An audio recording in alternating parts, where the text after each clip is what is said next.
Geometric method कर रहे हैं। ज्योमेट्रिक मेथड क्या करता है, आपको एक लीनियर इंपॉर्टेंट बात क्या है, लीनियर डिमांड कर्व पे, लीनियर मतलब स्ट्रेट लाइन डिमांड कर्व में बताएगा कि इलास्टिसिटीज डिफरेंट पॉइंट पे कैसे होगी। ठीक है।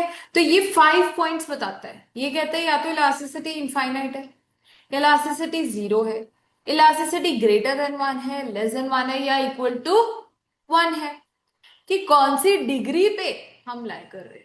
ठीक है। बट इंपॉर्टेंट बात क्या है, on a linear demand curve. Okay. So इसकी डेफिनेशन क्या कहती है, it measures elasticity at different points when the prices are high, quantity is small. ठीक है। The elasticity is more, elasticity is less, sorry एक मिनट, इलास्टिसिटी अगर या तो मोर हो सकती है कब, when the prices are high and quantity is small. Elasticity is less as we move up, as we move down होना चाहिए, sorry yes, as we move down, जैसे जैसे हम नीचे जाएंगे इलास्टिसिटी जो है वो कम हो रही है। एक मिनट में ऊपर स्क्रॉल करते हुए दिखेगा, ये देखेंगे नीचे वाले पॉइंट्स में इलास्टिसिटी लेस देन वन होती रहती है, जैसे जैसे ऊपर जाते हैं इलास्टिसिटी मोर। सो अगेन ज्योमेट्रिक मेथड क्या है, एक लीनियर डिमांड कर्व में डिफरेंट पॉइंट्स बताता है कि इलास्टिसिटी कैसे मेजर कर सकते हो on a linear demand curve different points पे। ठीक है। और उसके अलावा ये क्या बता रहा है कि अगर प्राइसेस ज्यादा है तो ऑब्वियसली क्वांटिटी स्मॉल है, मतलब नेगेटिव रिलेशन है, ये कहने का मतलब। क्लियर। सो एक एमसीक्यू बन जाता है कि what is a formula. Formula क्या होता है, lower segment of demand curve divided by upper segment of the demand curve. और ये पूछा जाता है कि जैसे जैसे हम डिमांड कर्व में नीचे आते रहते हैं तो इलास्टिसिटी क्या होती है, कम होती रहती है, जैसे जैसे हम ऊपर जाते हैं तो इलास्टिसिटी ज्यादा। क्लियर। सो ये एक इसका एमसीक्यू क्या बन जाता है, फॉर्मूला का, that is the lower segment of the demand curve divided by upper segment of the demand curve. So let me explain you the derivations also. So ये फॉर्मूला लगाते हैं, देखते हैं कि कैसे ये जो है ग्रेटर देन वन है और ये लेस देन वन है। सो लेट्स अज्यूम कि ये जो डिमांड कर्व है ये 100 की लाइन है पूरी। ठीक है। और जो इन दोनों के इन सबके चार, ये जो चार का गैप है, 1 2 3 एंड 4 गैप है, ये 20 25 ईच है। ठीक है। So let's do it. Say suppose I have to calculate the elasticity at point A. This is a point A. इस पॉइंट पे इलास्टिसिटी मेजर करनी है, तो बच्चे लोअर सेगमेंट क्या है, 100 पूरा, डिवाइडेड बाय अपर सेगमेंट क्या है, zero. So anything divided by zero is infinite. First. Second, B पे आ जाओ। What will be the lower segment, अगर आप इस पे हो तो 25 माइनस हो जाएगा, so it will be 75 divided by 25. So it will be more than 1, that means 3. Then C point पे आ जाओ, lower segment will be 50, upper segment again will be 50. What will be the elasticity? 1. D point पे आ जाओ, lower segment यहाँ पे क्या हो जाएगा, सिर्फ 25, अपर सेगमेंट क्या हो जाएगा 75. So it will be less than one, point पे कुछ आएगा 0.33। ठीक है, वन थर्ड होता है। और अगर हम ई पे आ जाए, सो what is the lower segment, zero, what is the upper segment 100, what will be the elasticity, zero. ठीक है। चलो आगे,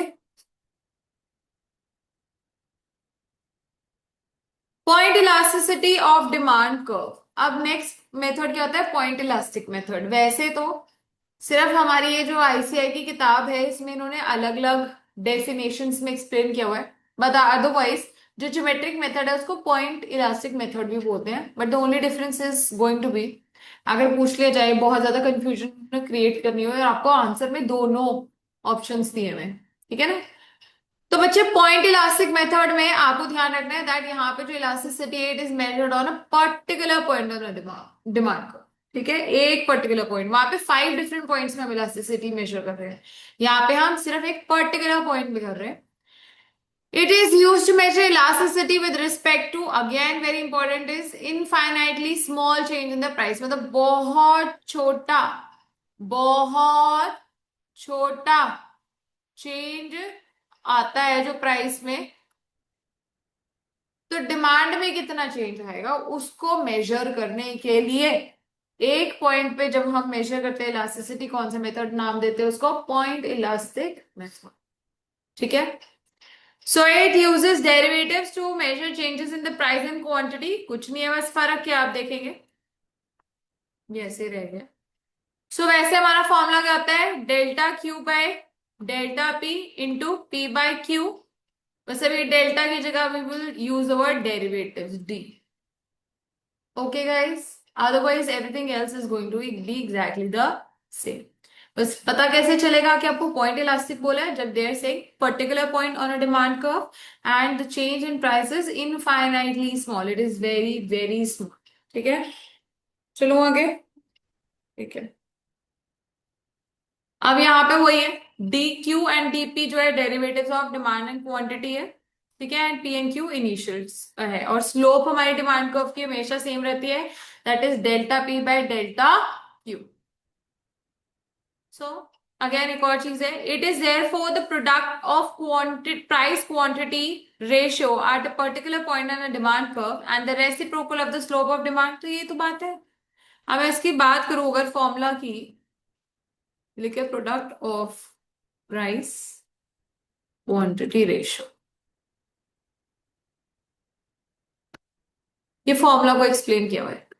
product of price quantity ratio मतलब multiplication into price by quantity and reciprocal of slope of demand, that is delta Q by delta T. ये तो formula है, हाँ या नहीं। बस यहाँ पे डेल्टा की जगह हम वर्ड क्या लिख देते हैं, डेरिवेटिव डी। ओके, चलो चलते हैं आगे। चलो ना पक्का। अब थोड़ा सा ये चैलेंजिंग हो जाता है आ क्लास से, क्योंकि इसमें एक दो बार क्वेश्चंस जो है पूछे जाते हैं। ठीक है, पेपर में बच्चे को पता नहीं चलता कि आर्क इलास्टिक यूज करना है कि नॉर्मल परसेंटेज मेथड यूज करना है। ठीक है, सो मार्केट इंपॉर्टेंट, इसके ऊपर क्वेश्चंस आए हुए पेपर में।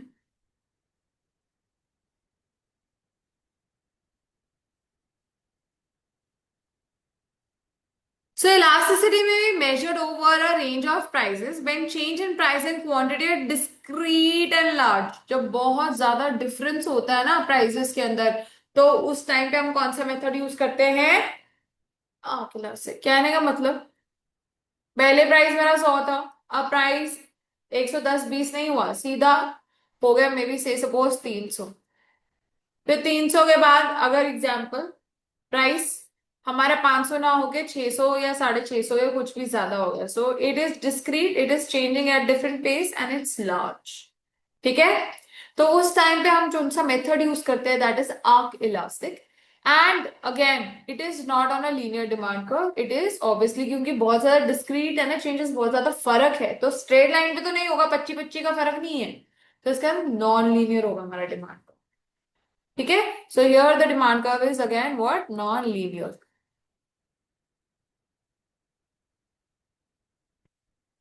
So it is elasticity which is computed between two separate points on an arc on a demand curve. So again, when the elasticity is to be measured between two different points, ठीक है, and the change, the difference between price is what, discrete and large, बहुत difference है। तो अब paper में कैसे पता चलेगा कि हमने नॉर्मल प्रोपोर्शनल मेथड यूज करना है कि हमें आर्क इलास्टिक करना है, ये प्रॉब्लम होती है क्योंकि इसका फॉर्मूला अलग है, आंसर भी अलग आता है।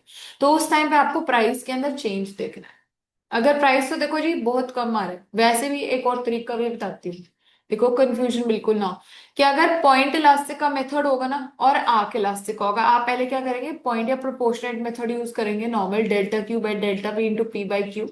उसका अगर आपको ऑप्शन उसमें दूर दूर तक भी नहीं दिख रहा ना, then try and do arc elastic and you will get the answer, that is the finest answer. कि मतलब एकदम 100% जो आप एक कहते हैं ना हम, कि कंफ्यूजन बिल्कुल ही खत्म करने के लिए हम क्वेश्चन सॉल्व करते हैं और आंसर कहीं दूर दूर तक ऑप्शंस में नहीं होगा, then that is the arc elastic method. ठीक है, सो फॉर्मूला क्या है इसका देख लेते हैं, very important. Delta Q by delta P तो देखो डेफिनेटली आएगा ही हर जगह पे, क्योंकि स्लोप ऑफ डिमांड कर्व का रेसिप्रोकल तो हमने लेना ही लेना है, into into half of P1 plus P2 divided by half of Q1 plus Q2, या जो भी कह रहे हो इनिशियल प्राइस या एंड न्यू प्राइस। ठीक है ना, right. So half half cancels out, तो हमारा एक्चुअल में फॉर्मूला क्या रहता है, delta Q by delta P into total price, पहले वाला और अभी वाला डिवाइडेड बाय टोटल क्वांटिटी पहले वाली और अभी वाली. So this will give you your arc elastic answer. Clear? चलिए देख लो ऐसा ही है. डेल्टा निकालना तो Q1 माइनस Q0 करोगे. डेल्टा P निकालना तो P1 माइनस P0 करेंगे. यही तो चेंज होता है बच्चा. Into P1 plus P divided by Q1 plus Q. ठीक है. सो एग्जाम्पल अभी क्वेश्चन का देखो. प्राइस पहले P1 was 500, P2 was 400, Q1 is 100 and Q2 is 150. Do it with arc elastic method. So delta Q बच्चे में बस कितना है 50, डेल्टा P कितना है 100 इंटू टोटल P हमारे पास 900 है और टोटल क्वांटिटी हमारे पास 250 है. ट्राई करो आ जाएगा इजीली. स्टार्ट करो जल्दी. मैं तब तक और क्वेश्चन देख लेती हूँ.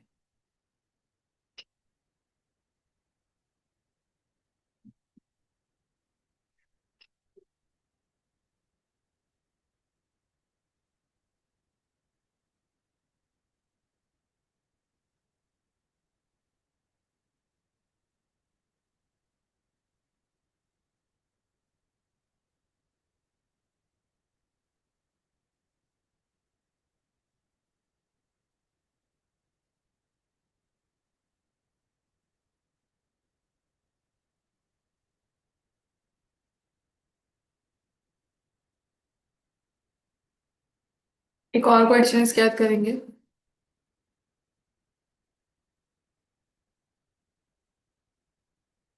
हमेशा माइनस इनवर्स रिलेशनशिप है.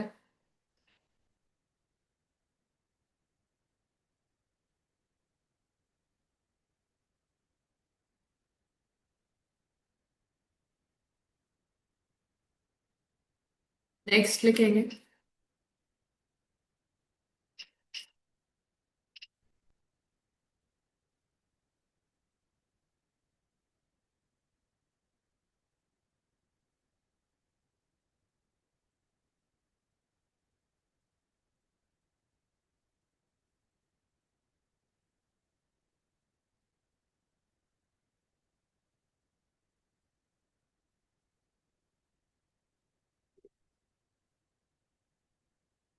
प्राइस इलास्टिसिटी ऑफ डिमांड क्या है. This is a question.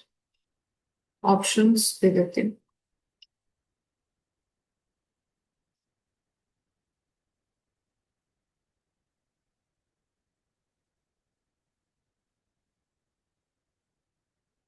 Michael.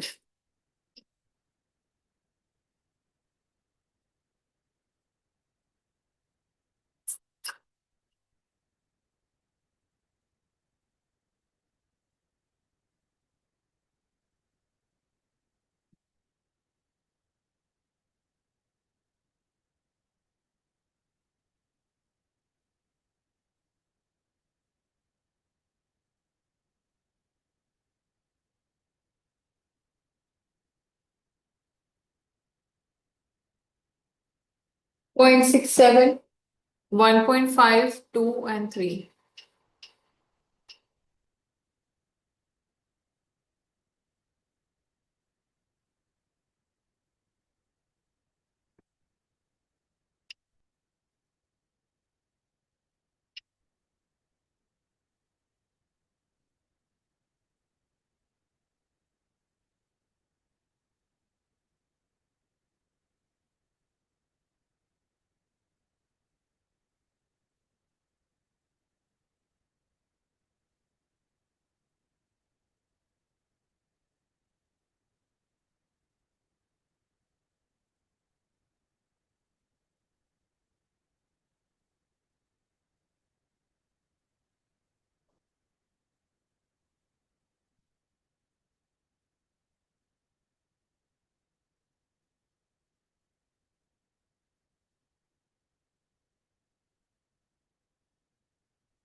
और ट्राई करते हैं Q delta Q is 600 delta P we have is 40 into P1 P2 दोनों दैट मीन्स 160 चेक करें बेटा मेरे को निकालना ही पड़ेगा और Q टोटल इज 800 तो इसलिए ये कितना हो जाएगा 10 and 2 मतलब 5 ठीक है 165 से होता है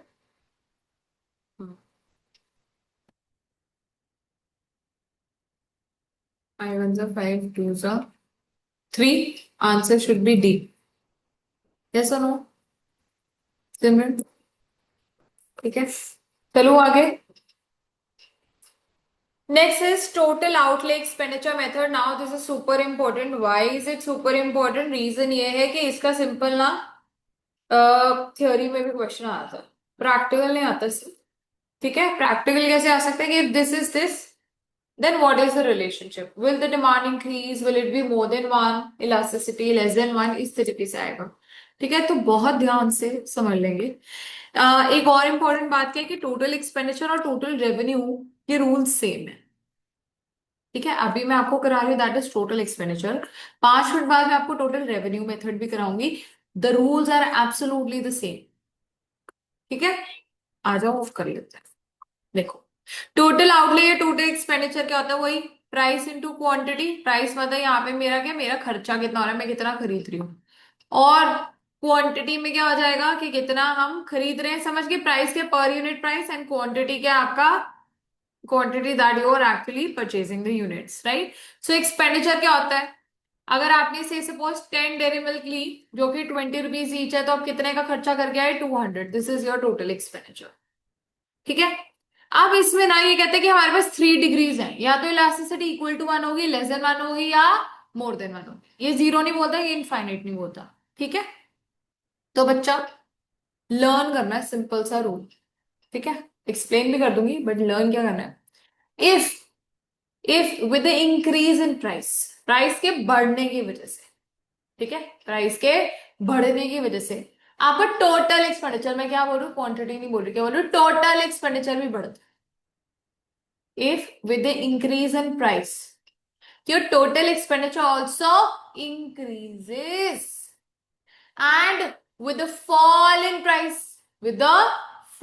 price your total expenditure also falls expand price के बढ़ने से एक्सपेंडिचर भी बढ़ रहा है प्राइस के फॉल होने से एक्सपेंडिचर भी फॉल हो रहा है that means they move in the same direction they are moving in the same direction then elasticity is less so elasticity का मतलब क्या आप समझो एक रबड़ है ठीक है रबड़ को आप खींच सकते हैं yes so that means it is elastic that means इसको आप अपनी जरूरत के अनुसार इंक्रीज या डिक्रीज कर सकते हैं चेंज कर सकते हैं यस लेकिन अगर मैं आपको पेन दे दूं ये पेन और मैं बोलूं इसको स्ट्रेच करो can you stretch it no so that means it is not elastic right कोई ऐसी चीज जो थोड़ी बहुत स्ट्रेच होती है जस्ट लाइक कपड़ा सो it is less elastic yes और रबड़ जैसे मैंने बोला इट इज मोर इलास्टिक तो बच्चा अगर सोचो कोई ऐसी चीज है जो कि रोजमर्रा की जरूरत है आपको जैसे कह लो आटा चीनी सब्जियां ठीक है इनका प्राइस अगर बढ़ता है तो क्या हम खाना बंद कर देते हैं ये मिनिमम जो क्वांटिटी घर में आनी है वो तो आनी ही है ठीक है ना तो अगर प्राइस उसका बढ़ भी रहा है तो क्या आप क्वांटिटी उसकी कम कर सकते हैं बहुत ज्यादा नहीं नहीं सो इसका मतलब मेरा खर्चा घर का बढ़ने वाला है मुझे बजट बढ़ाना पड़ेगा हाँ या नहीं सो with the increase in price even your total expenditure is also increasing therefore elasticity is less जब आप ज्यादा क्वांटिटी में छेड़खानी नहीं कर सकते तो वो क्या हो जाता है लेस इलास्टिक क्या हो जाता है less elastic okay so it is in elastic या लेस देन वन इलास्टिक कह सकते हो ठीक है and with the change in price price चेंज हो रहा है your total expenditure does not change you adjust it accordingly जैसे ऐसे सपोज मम्मा पापा ने कहा कि pre winter let's get you some clothes ठीक है कपड़े खरीद के देते हैं 10,000 रुपए का बजट है, 10,000 रुपए में तू कपड़े खरीद ले, 20,000 का व्हाट्सओएवर एक बजट के 10,000 रुपए मम्मा ने बोला कि पैसे जितने जितने भी इसमें कपड़े आते हैं ना तू ले। तो इसमें क्या है, खर्चा सेम है, डिफाइंड है। अगर तो सस्ता मिल गया कपड़ा, डिस्काउंट है, ऑफर लगा हुआ है, तो आप ज्यादा खरीद पाएंगे। अगर महंगा है तो आप क्या करेंगे, कम खरीद लेंगे, 2 जीन्स खरीद लोगे, 3 जीन्स खरीद लोगे, ठीक बात है। लेकिन एक्सपेंडिचर चेंज नहीं कर। With the change in price, when your total expenditure remains exactly the same, it does not change. It does not change. It remains constant. It remains constant. That means it is something which is exactly like proportionate to your change in price. मतलब उसको आप adjust कर सकते हो. So elasticity is equal to 1. Elasticity is equal to 1. कि अगर 100 रुपए महंगी हुई जीन्स, तो 100 रुपए से मैं अपना खर्चा कम कर लूंगी, मतलब डिमांड कम कर लूंगी, सॉरी। ठीक बात है, खर्चा एग्जैक्टली उतना रहेगा। Clear. Third possibility, with the increase in price my demand falls, with fall in price my demand rises. Just like other कोई चीज कह लो कि मैं हर रोज पहले बाहर से खाना ऑर्डर करती थी, ठीक है। अब क्या हुआ, वो बहुत ज्यादा महंगा हो गया, कोई चीज 300 रुपए की मिलती थी, अब वो 450 500 रुपए की मिल रही है, तो मैं क्या कर रही हूँ, instead of buying it twice I buy it once. पहले मैं 500 रुपए में 2 चीजें खरीद लेती थी, अब क्योंकि इसका प्राइस ही 400 हो गया, I have limited my quantity to 1। So with the increase in price my expenditure falls. Expenditure बोल रही मैं, ध्यान रखेंगे, क्वांटिटी के बारे में कोई बात यहां नहीं हो रही। And with the fall in price, my expenditure rises. That means my expenditure moves in opposite direction. In what direction? Opposite direction. Then elasticity is greater than 1. मतलब मैं डिमांड के साथ छेड़खानी कर सकती हूँ इजीली। क्लियर। श्योर। टेबल बना लो एक छोटा सा, टेबल, डब्बा मतलब।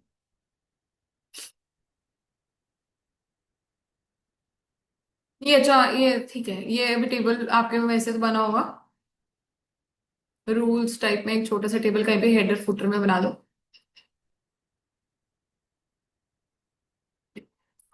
इंक्रीज इन प्राइस मतलब पैसा वर्सा ऊपर ही लिख लेना।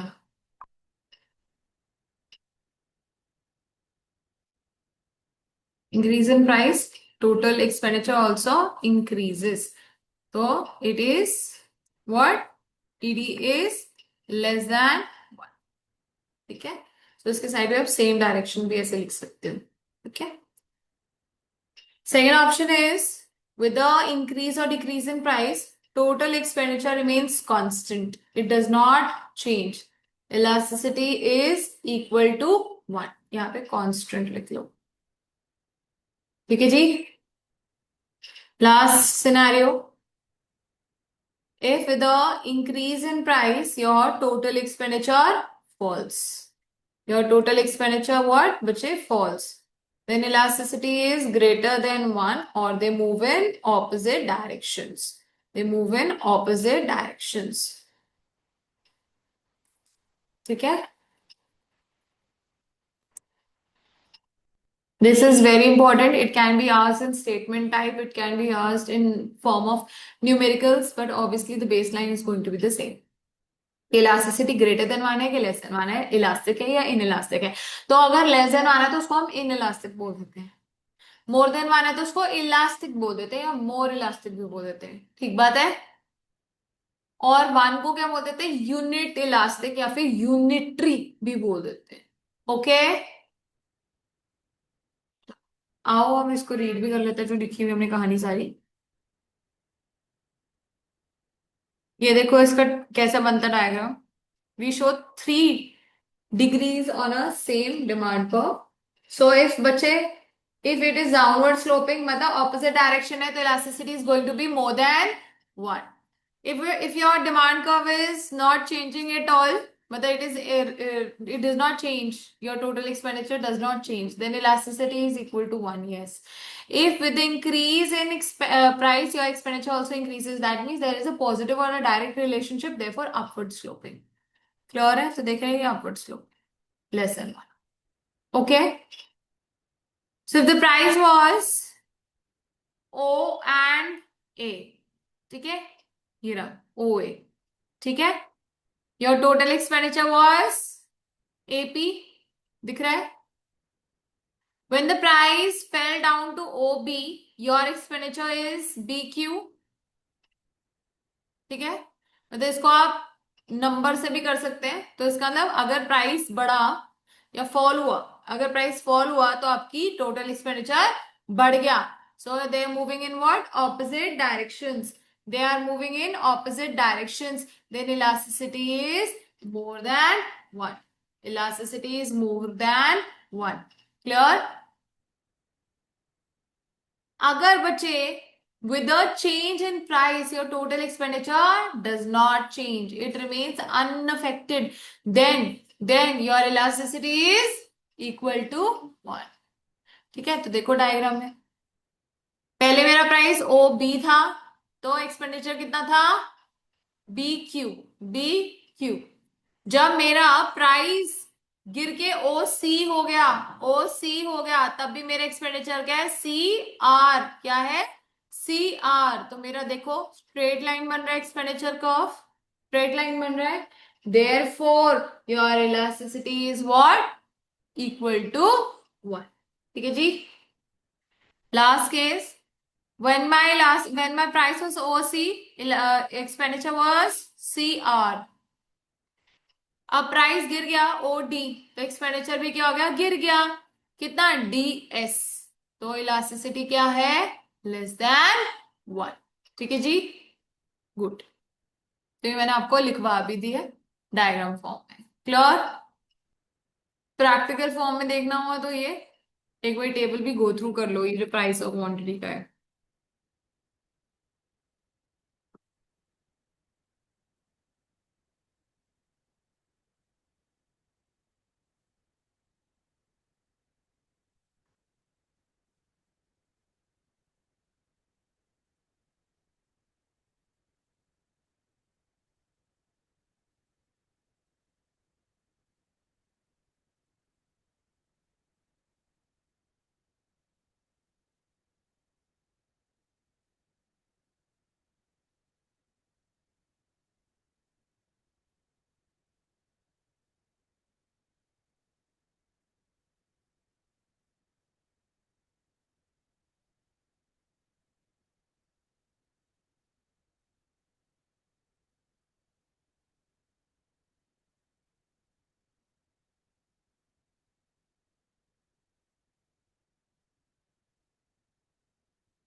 हो गया.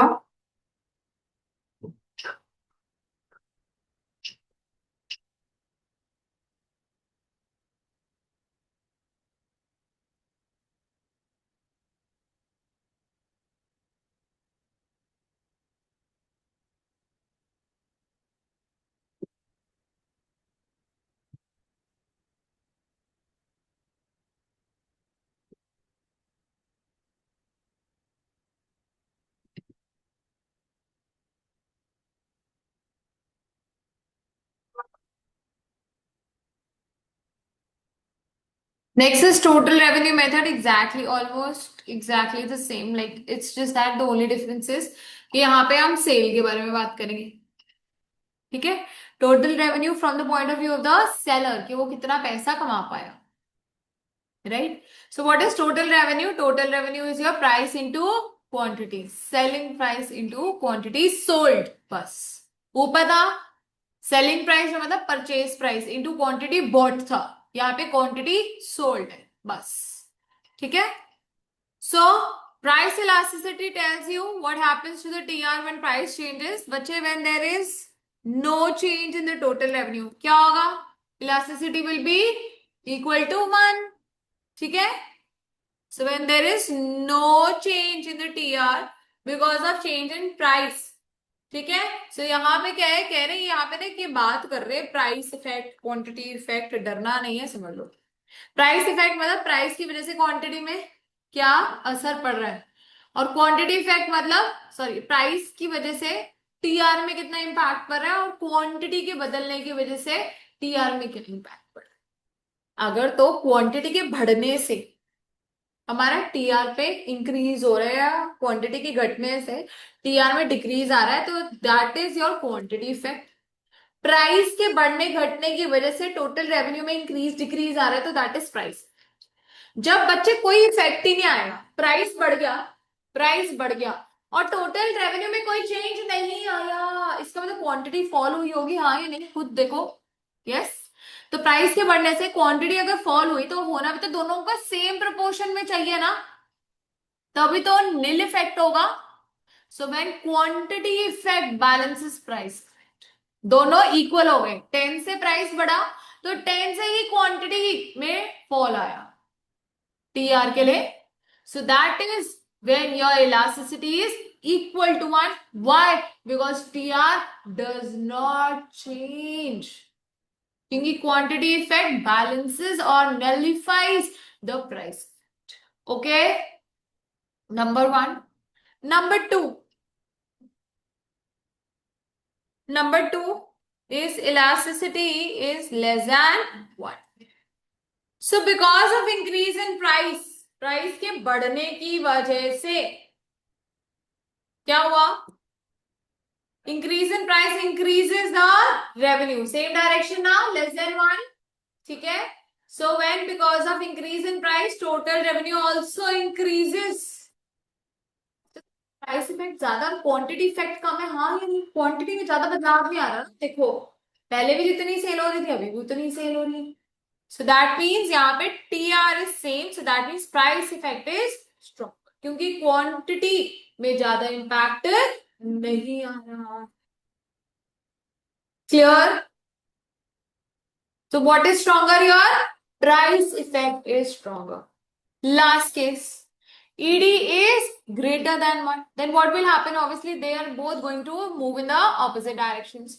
That means with the increase in price, TR is going to fall. Right? So, यहाँ पे कौन सा impact ज्यादा strong होगा? Quantity effect. Very good. So, an increase in the price reduces the TR and vice versa. So, quantity effect is stronger here. ठीक है. तो जैसे उन्होंने ऊपर डब्बा बनवा दिया था, exactly वही डब्बा देखो यहाँ बना हुआ है.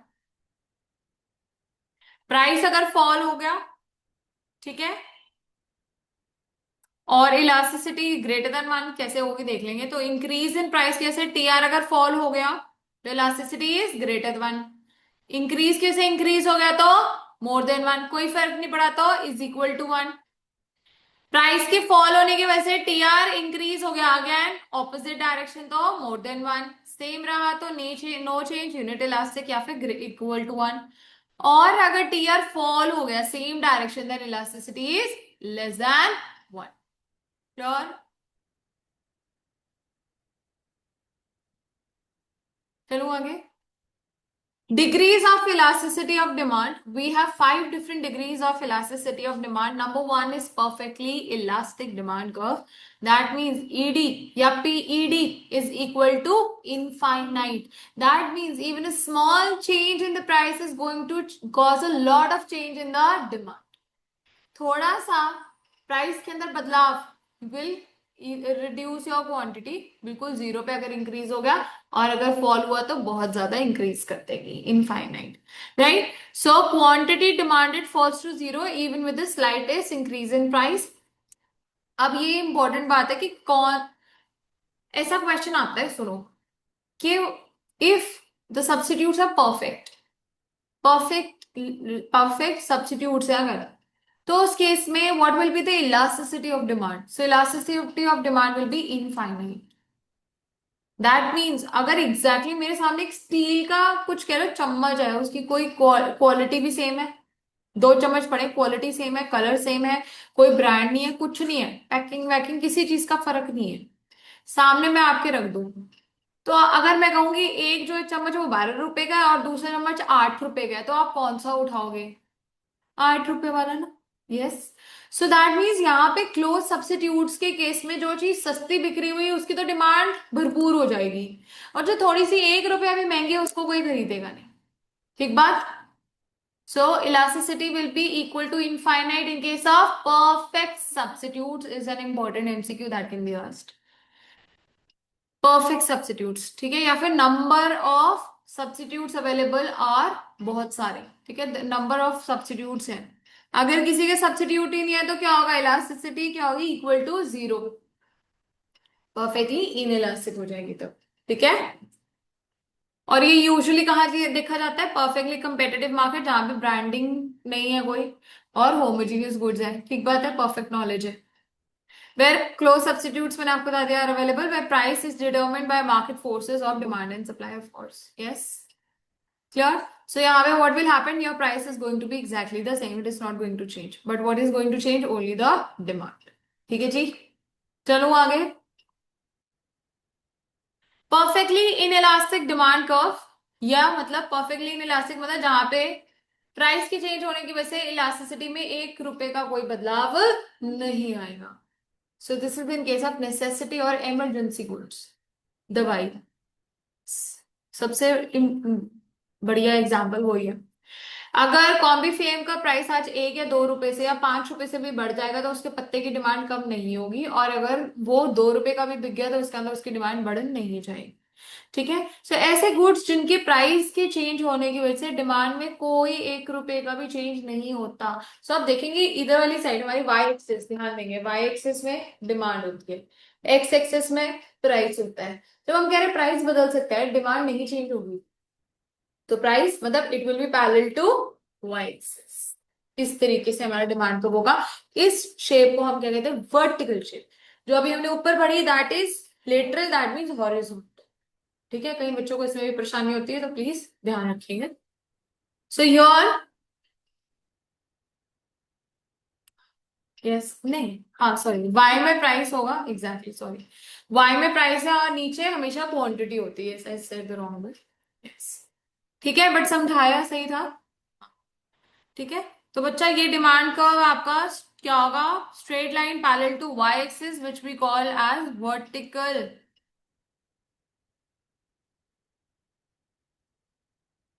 वर्टिकल शेप है। ठीक है। चलो आगे। यूनिटरी इलास्टिक, और इसको हम unit elastic equal to one या फिर रेक्टेंगुलर हाइपरबोला भी बोल देते हैं। दैट मीन्स रेक्टेंगुलर हाइपरबोला क्या होता है? जहां पे जो चेंज होता है ना, change area under the curve is exactly the same. मतलब इसमें अगर 5% का इंक्रीज आया तो इसमें 5% का फॉल ही आया होगा, क्योंकि ऑपोजिट डायरेक्शन है ना। क्लियर। Okay guys.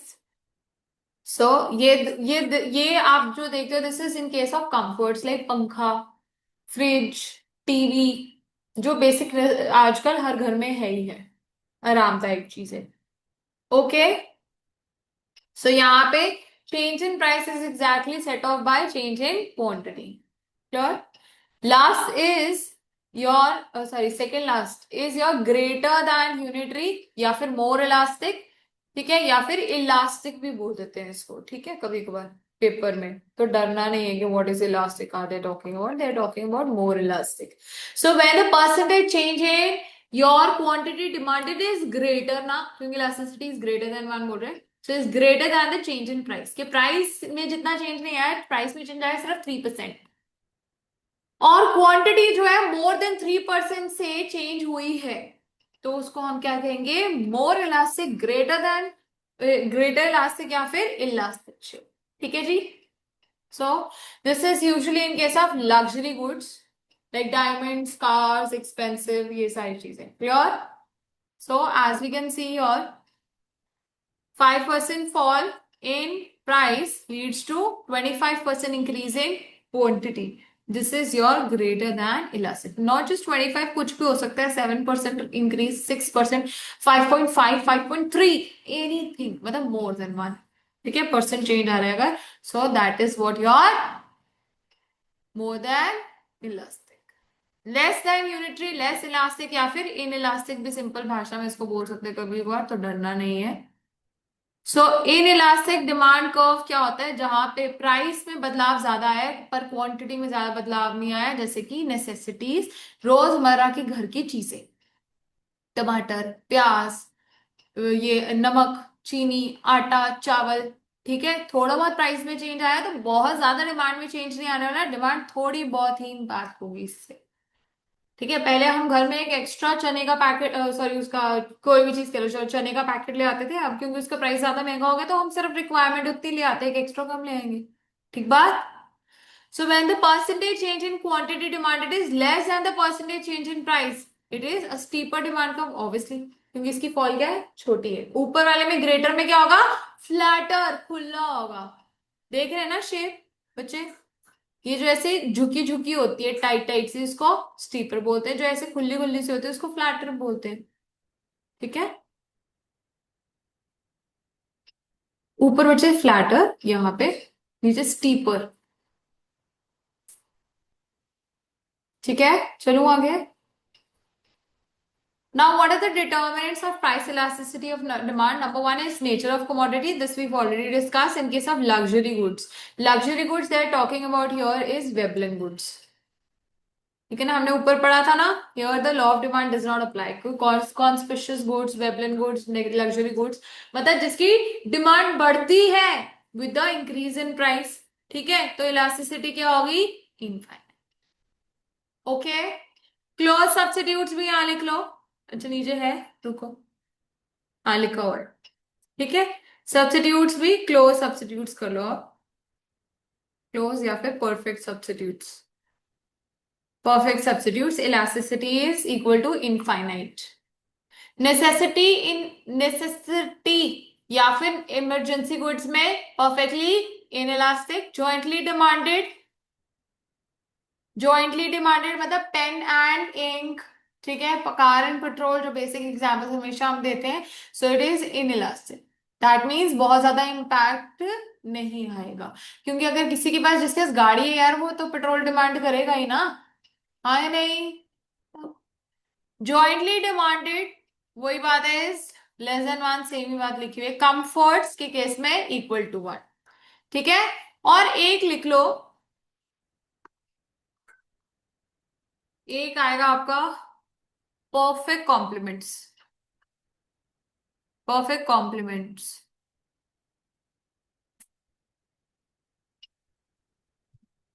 परफेक्टली लिख लो, perfectly complementary goods.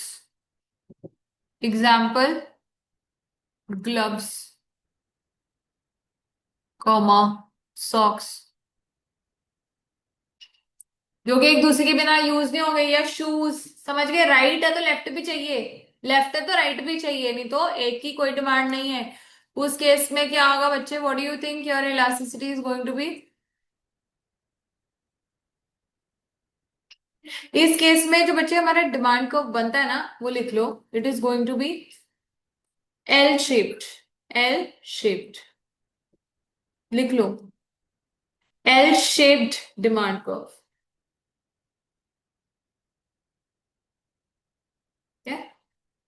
It is going to be an L-shaped demand curve. Okay.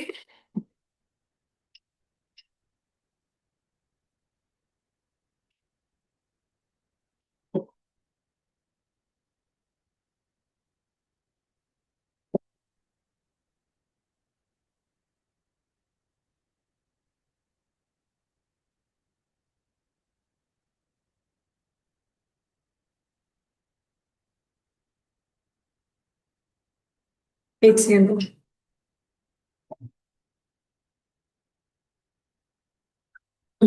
इसकी इलास्टिसिटी भी लिख लेंगे, इक्वल टू जीरो ही हो, क्योंकि जितने मर्जी का एक पैर महंगा हो सस्ता हो कोई फर्क नहीं है, दोनों इकट्ठे ही डिमांड होंगे, नहीं तो दोनों ही डिमांड नहीं होंगे। क्लियर, चले आगे।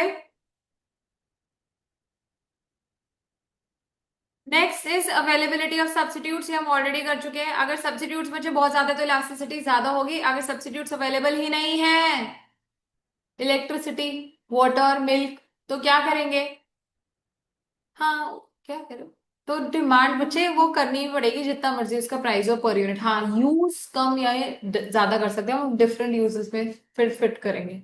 ठीक है। पोस्टपोनमेंट ऑफ यूज, अगर तो अभी के खड़े पैर ही आपको सामान चाहिए, खरीदना ही है, तो जितने मर्जी महंगा हो आपको खरीदना पड़ेगा। लेकिन ऐसी चीज जो कि एकदम रिक्वायर्ड नहीं है, जैसे जस्ट लाइक फ्लाइट टिकट्स, आप क्या करते हो, अगर खड़े पैर आपको कहीं पे ट्रैवल करना पड़ जाए तो आप देखोगे कि flight tickets are expensive and then obviously if it's an emergency you will have to buy it. But if it's not, what do you say कि चलो ठीक है हम ऐसे कर लेते हैं, 2 महीने बाद, 1 महीने बाद हमने ट्रिप प्लान करना है तो हम टिकट्स अभी बुक कर लेते हैं क्योंकि अभी सस्ती पड़ेगी, ऐसा कुछ। हाँ या नहीं? तो अगर सस्ती पड़ रही होती है तो हम आज से ही 1 महीने 2 महीने बाद की टिकट्स बुक कर लेते हैं। Why? Because the use can be postponed और डेफर्ड। तो जब सस्ती होगी तब खरीद लेंगे, आज महंगी है तो रहने दो। So if the use can be deferred or postponed, the elasticity is more elastic. That means it's elastic. If it cannot be deferred, it is inelastic. Clear? Time period. बच्चे अगेन सेम ऊपर से link दिया है। If the time period is small, short, very short, कुछ भी कह लो, तो demand is going to be inelastic. अभी चाहिए, अभी ही करना है, तो इलास्टिसिटी चेंज नहीं हो सकती। लेकिन हाँ, अगर मुझे कोई दे दे, मेरे को पहले ऑर्डर किसी ने 10 का दिया हुआ था, मैं कहती ठीक है चलो मैं आपको बेच दूंगी 10 यूनिट्स, ठीक है।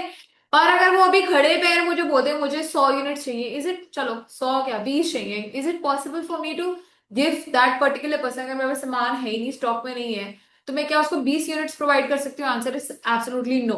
बट अगर वो मुझे उतना ही एक एक्स्ट्रा थोड़ा टाइम पीरियड दे दे, लॉन्ग टाइम पीरियड हो, तो क्या मैं वो कर सकती हूँ ऑर्डर पूरा? Yes, absolutely yes. So habit of a customer, again if a person is habitual, ठीक है, स्मोकर है, ड्रिंकर है, जितना मर्जी प्राइस बढ़ जाए, जीएसटी उसके ऊपर जितना मर्जी लग जाए, वो इंसान खरीदेगा शराब, हाँ, सिगरेट पिएगा, यस पिएगा। लेकिन अगर वो नॉन हैबिचुअल है, सो क्या, yes, then they can defer the use और स्टॉप द यूज और लिमिट और रिड्यूस द यूज। ठीक है।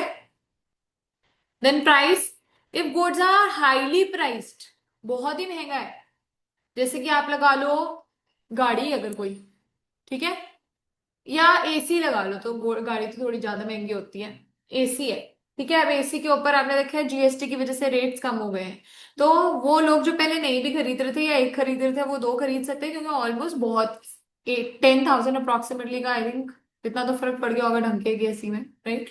तो इलास्टिसिटी वहां पे क्या है बच्चे?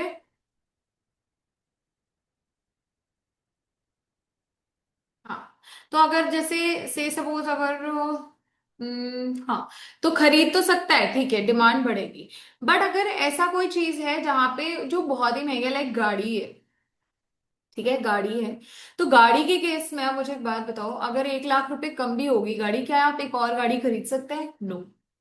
ठीक है, मिनिमम 5 to 7 lakhs और होने चाहिए, तब जाके हम एक की जगह दो गाड़ी खरीद पाएंगे। यस और no? So if goods are highly priced, then elasticity is inelastic. ठीक है। लेकिन if they are moderately price, जैसे मैंने कहा एसी हो गया, ठीक है, चेयर होगी, टेबल हो गया, ठीक है, तो उस केस में you can adjust the elasticity, that means it is more elastic. फिर उसके बाद ऑप्शन हमारे पास और भी है यहाँ पे। Different uses, if the goods can be use to different uses, then obviously you, तो वहां पे इलास्टिसिटी इज मोर। हाँ या नहीं? जैसे दूध है, इलेक्ट्रिसिटी है, बिल ज्यादा आ रहा होगा तो मम्मी कहेगी कि कम यूज कर लो। लेकिन पेपर है, अब आपको लिखना है, अगर कोई है, मेरे को प्रिंट्स देने हैं, तो मैं उसको किसी और चीज पे तो प्रिंट नहीं दे सकती ना बच्चे। सो उस केस में जो जिनके डिफरेंट यूजेस नहीं है, इलास्टिसिटी क्या होगी? इनइलास्टिक। प्राइस के बढ़ने से उसकी डिमांड पे कोई खास असर नहीं होगा। Last, proportion of income used. बच्चे अगर मैं 10 रुपए की जगह, 10 रुपए की जगह कोई चीज मेरे को लेनी है या खरीदती हूँ, 20 रुपए भी लग रहे हैं तो कोई खास फर्क नहीं है। लेकिन अगर अगर मैं कमाती 10,000 रुपए हूँ, ठीक है, कोई ऐसी चीज जो कि मैं 2,000 रुपए में खरीद रही थी, अब उसका रेट अगर 2,200 2,500 रुपए या 3,000 भी हो जाएगा तो मैं नहीं खरीदूंगी, right. So if part of income use is more, ठीक है, तो उस केस में मेरी क्या हो जाएगा बच्चे? डिमांड विल बी इलास्टिक, क्यों? थोड़ा सा भी increase in price will reduce my demand. But अगर टॉफी खरीद रही हूँ, 1 रुपए की टॉफी खरीदती थी, अब वो 2 रुपए की होगी, खरीद सकती हूँ ना एक की जगह दो। तो इलास्टिसिटी उस केस में क्या हो जाएगी? Sorry, yes, then that in that case elasticity will be inelastic, that means मेरी डिमांड में कोई खास असर नहीं पड़ेगा। ठीक है बच्चा, एक बार ये टाइम पीरियड ये सारा देखो, कंफ्यूजन तो नहीं इनमें से किसी में भी। तो आगे चलते हैं, इनकम इलास्टिसिटी और सारे आगे।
जल्दी देख लो फिर चलेंगे आगे।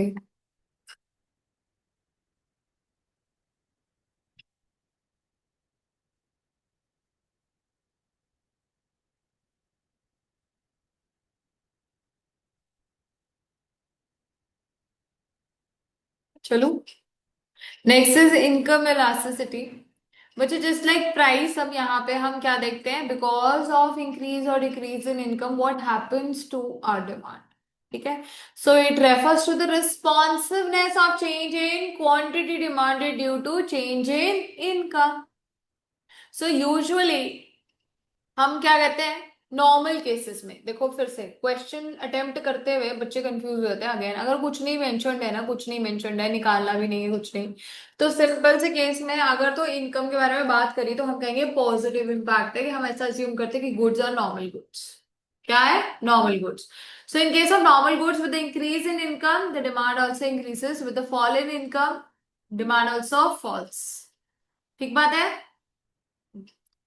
In case of inferior goods, it is the other way around. Increase in income, decrease in demand. Yes. Fall in income, increase. Very good. ठीक है, और इनकम के बदलने की वजह से अगर कोई इम्पैक्ट नहीं पड़ रहा डिमांड पे, तो दे मतलब उसका कोई इम्पैक्ट ही नहीं है, जीरो इम्पैक्ट है। क्लियर? Not relate. क्लियर? अच्छा, तो इसमें बस दो चीजों का ध्यान रखना है, नॉर्मल और inferior goods. Clear? So responsiveness of change in demand due to change in income. So elasticity of income is again same formula. Percentage change in quantity demanded due to percentage change in income, या फिर वही delta Q by delta Y आ जाएगा अब इसकी जगह, into y by q. So what are the rules again?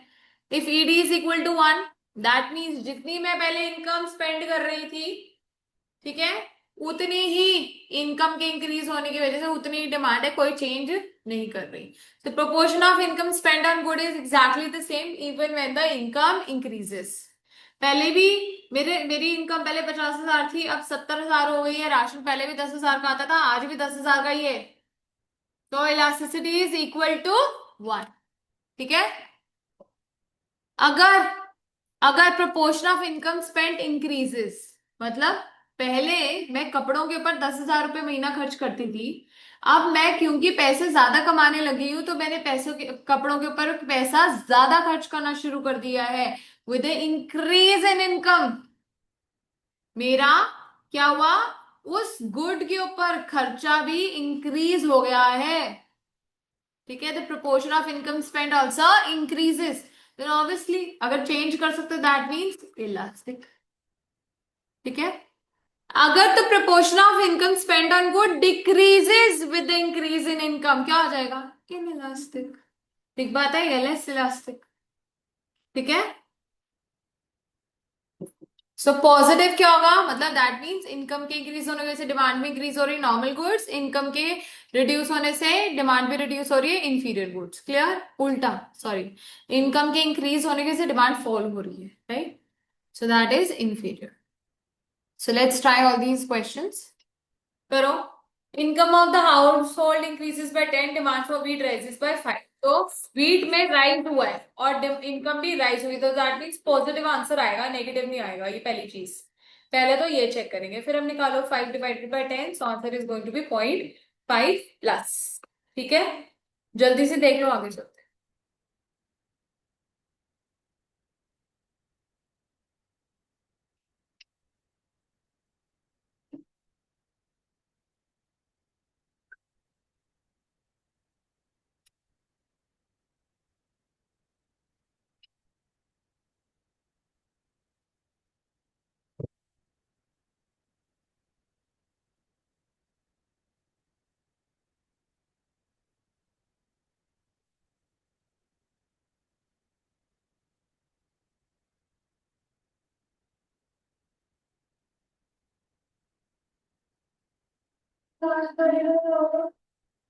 Income of household rises by 5%. Demand for buttons does not change at all. That means, huh?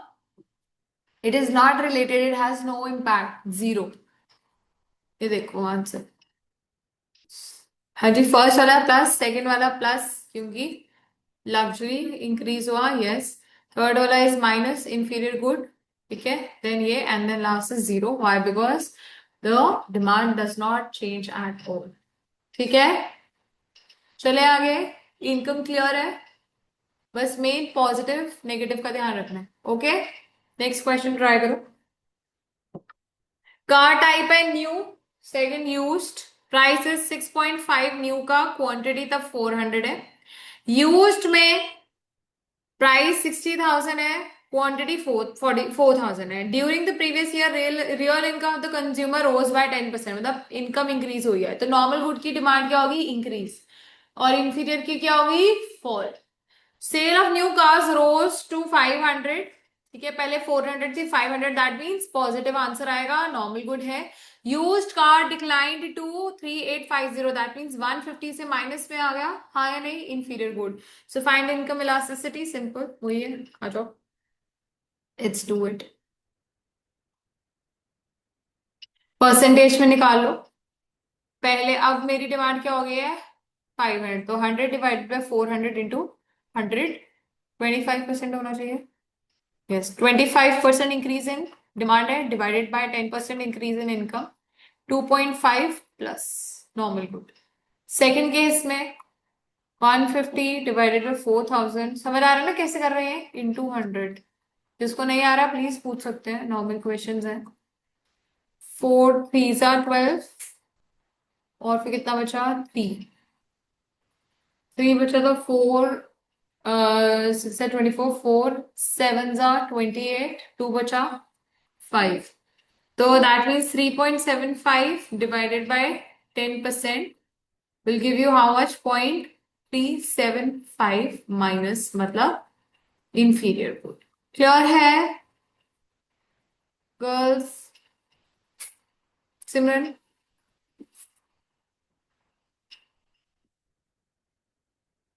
100 divided by 400 into 100। हाँ जी, क्योंकि देखो 500 है ना डिमांड, तो चेंज लेंगे।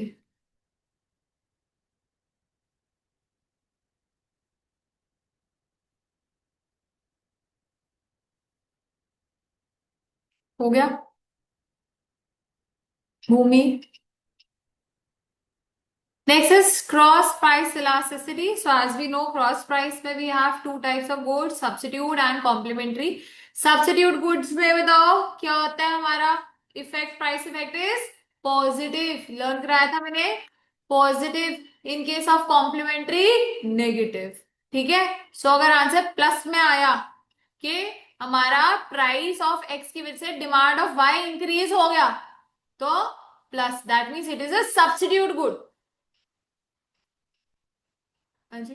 अगर price के fall होने की वजह से डिमांड इंक्रीज हो गई, तो नेगेटिव, दैट मीन्स कॉम्प्लीमेंट्री। ठीक है। सो यही है बच्चे, सब्स्टिट्यूट्स केस में अगर if it is positive substitute, if it's negative then complement. Formula क्या हो जाएगा? Simple, percentage change in quantity demanded of X divided by percentage change in price of related good. ठीक है। ओके गाइस, फॉर्मूला भी यहाँ पे proportionate का ले लो, तो delta Q X divided by delta P Y दूसरे का, into P Y divided by Q X. ठीक है जी। सो ये मैंने लिखवा दिया था। परफेक्ट सब्स्टिट्यूट्स केस में cross price elasticity is going to be infinite. You will have to learn this table. ये मैंने बताया था, 2 चमचे रख दिए, जिसका सस्ता होगा वो उठाओगे, so that means perfectly inelastic है। Close substitutes like Coke and Pepsi, थोड़ा बहुत ब्रांडिंग का फर्क है, हल्का बहुत टेस्ट का फर्क है, तो इट इज ग्रेटर देन 1, तो we can say elasticity is positive. Why? Because it is a substitute and it's large. Not close substitutes like, say, suppose cold coffee and cold drink. Not close, but ठीक है, in the same category, it's a beverage. Sure. Roti and burger, right? So they are not very closely related, but ठीक है, impact पड़ता है, तो cross price elasticity is positive since it's a substitute, but it's, ठीक है, काम ला लिया हमने। नॉट रिलेटेड हो जाएगा, से सपोज एक कपड़े की बात कर रही हूँ और दूसरी जगह खाने की बात कर रही हूँ, तो क्या वो रिलेटेड है? नहीं है, so elasticity will be 0। Question देखेंगे। Shopkeeper only sells 2 brands of notebooks, Royal and Imperial. Question है, if the price of Imperial rises by 10%, the demand for Royal rises by 15%। तो क्या कर रहे हैं, देखो प्राइस किसका राइज हो रहा है? इंपीरियल का। डिमांड किसकी राइज हो रही है? रॉयल की। दूसरे की ना, मतलब सब्स्टिट्यूट की। तो दोनों वैसे भी राइज हो रहे हैं पॉजिटिव, तो आंसर क्या होना चाहिए? Substitute. Even if you don't know that they are substitutes, right? If the answer in this case comes as positive, that means it is a substitute good. Clear है? So 15 divided by 10, answer is 1.5. So it's positive and large. ठीक है। Cross price elasticity between x and y is minus 0.8. That means it is a complementary good. It is a complementary good, yes. If price of y rises by 20%, how will the demand for x change? तो सीधी सी बात है, देखो price y का बढ़ा तो मुझे ये पक्का पता है x की डिमांड फॉल होगी। हाँ या नहीं? नेगेटिव है ना? सो 0.8 माइनस में इक्वल्स टू x ले लू divided by 20%, so cross multiply, फिर हो जाएगा 16% फॉल इन डिमांड। ठीक है जी। So goods are complementary, goods are complementary. चलो आगे। Price of 1 kg of tea is 30। Okay. At this price 5 kg of tea is demanded. If the price of coffee rises from 25 to 35, quantity demanded of the tea rises from this to this. So can you find the cross price elasticity? Yes or no? It's very simple. So आपके लिए demand किसकी लोगे? बताओ. Price किसका बढ़ रहा है? Coffee का. Price of coffee rises. That means it is my main price product. और टी मेरे लिए क्या हो जाएगा फिर? Related good. ठीक है जी. So formula will be delta Q. Delta Q quantity कितने से इंक्रीज होगी? 3. डेल्टा पी किसका लूंगी? ऑब्वियसली कॉफी का 10 इंटू पी भी किसका लूंगी? कॉफी का 25 डिवाइडेड बाय क्यू किसका लूंगी? टी का 5. So let's do it.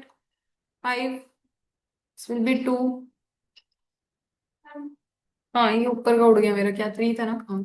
So answer is going to be 1.5.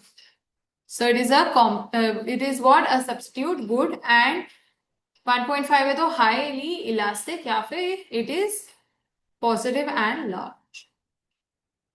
Next try करो.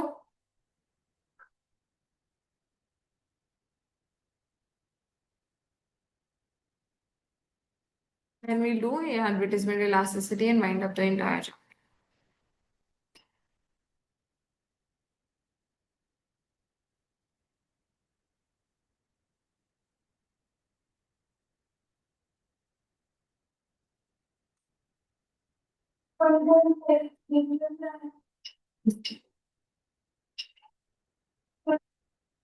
ठीक है.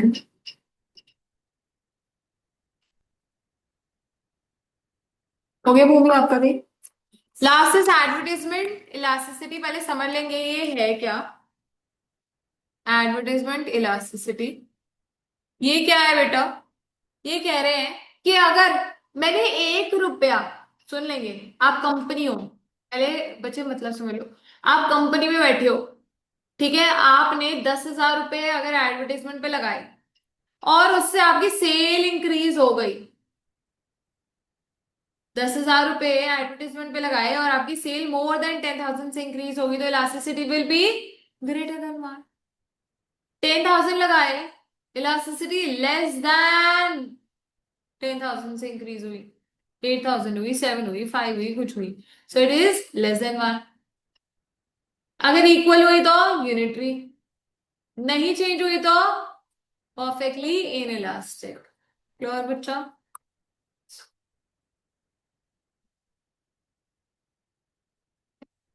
ए. कौन सा ब्रैकेट? ये ना ई. ए इलास्टिसिटी ऑफ एडवर्टाइजमेंट. क्या? So EA is equal to percentage change in demand divided by percentage change in advertisement spending. और वही सेम है, delta Q by delta A into A by Q. Interpretation, let's see. Demand does not respond at all. So what is the elasticity? Equal to, बोलो, 0. Perfectly inelastic. If it is greater than 1 but less than 1 तो less than proportionate, that means less than elastic. हाँ या नहीं? Equal to 1, so that means अगर मैंने 10,000 रुपए लगाए और 10,000 की ही सेल इंक्रीज हुई, so same proportion. अगर मोर 10,000 लगाए, मोर देन 10 से रेवेन्यू इंक्रीज हो गया तो इट इज मोर इलास्टिक. ठीक है जी. Clear? The entire chapter is done. Demand का only demand. We are still left with consumer surplus and sorry consumer वो जो यूटिलिटी एनालिसिस एंड सप्लाई. देख लो एक बारी.